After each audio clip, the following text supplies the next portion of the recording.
Јане Миланов е новиот претседател на Источнопланскиот регион. Ова денес едногласно беше одлучено на 16-тата седница на Советот за развој на Источнопланскиот регион, одржана во Оберовската локална самоуправа, со организација и почитување на сите мерки и протоколи за заштита на COVID-19.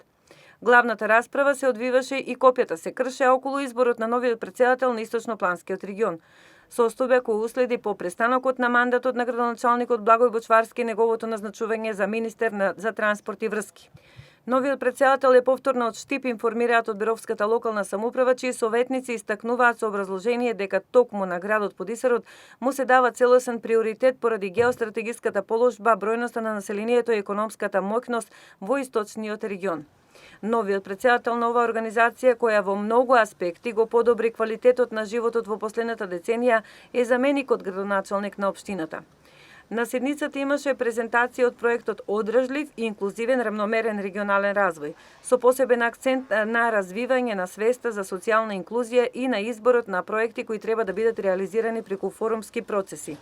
Исто така на 16-тата седница на Советот за развој на Источнопланскиот регион, присутните имаа можност да проследат презентација за карактеристиките и функционирањето на поставените агрометеоролошки станици во општините од овој источен регион. Седницата беше завршена со донесување на одлуки за отпочнување на постапка за избор на нов директор на Центарот за развој на Источнопланскиот регион, со оглед на тоа што мандатот на актуелниот директор истекува наскоро.